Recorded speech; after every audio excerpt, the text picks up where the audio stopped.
Alors que je fais mes études à Vienne, en Autriche, un jour, un des membres de notre petit groupe de travail nous prévient par écrit. Je ne peux pas venir en cours, je ne suis pas bien à cause du föhn. Pendant que tout le monde lui conseille de se reposer, j'essaie de comprendre comment on peut être souffrant à cause d'un föhn, terme allemand pour dire sèche-cheveux. Peut-être a-t-il attrapé froid à cause d'une panne de sèche-cheveux qui l'a obligé à sortir les cheveux mouillés. Ou alors, au contraire, a-t-il eu une méchante migraine parce qu'il est resté trop longtemps sous l'air chaud du sèche-cheveux? Non, l'un dans l'autre, c'est un peu tiré par les cheveux. Face à mon air interrogateur, mes amis m'expliquent la méprise. Le mot föhn ne désigne pas seulement un sèche-cheveux, mais aussi un vent chaud bien connu dans le sud de l'Allemagne, la Suisse et l'Autriche.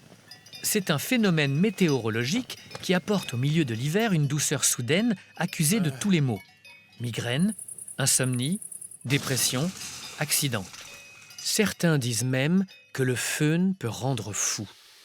Pendant longtemps, les scientifiques considèrent le föhn, du mot latin favonius, vent chaud, comme un vent lointain, semblable au sirocco qui apporte l'air chaud et sec du Sahara en Europe. Mais en 1866, nouvelle découverte. Le physicien autrichien Julius von Hahn démontre que ce réchauffement de l'air n'est pas dû au désert du Sahara, mais qu'il vient des montagnes. Ce phénomène existe aussi dans d'autres pays montagneux, comme par exemple au Groenland.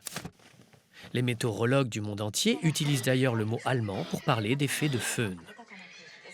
En hiver, lorsque les masses d'air froid et humide venant du bassin méditerranéen rencontrent les contreforts des Alpes, elles sont poussées vers le haut, de telle manière que la pression diminue, ce qui provoque une baisse de température.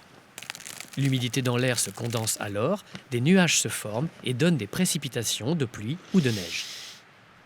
Une fois l'obstacle des montagnes franchi, l'air redescend et se réchauffe d'un coup sous l'effet d'une pression plus forte. Ce choc brutal donne lieu à un radoucissement soudain au beau milieu de la saison froide. Et le sèche-cheveux dans tout ça?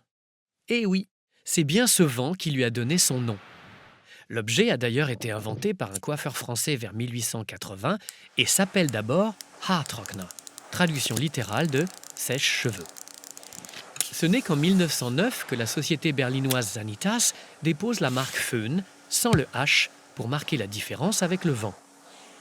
Puis, la puissante société Allgemeine Elektrizitätsgesellschaft, AEG, rachète l'entreprise Sanitas et finit par rendre le nom Föhn si populaire en Allemagne que le nom de marque se transforme en nom commun. Il existe même un verbe, föhnen, signifie sécher les cheveux avec un sèche-cheveux.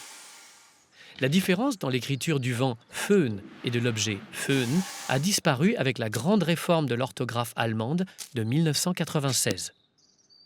Désormais, les deux mots prennent un H. La marque Föhn, en revanche, s'écrit toujours pareil, sans le H.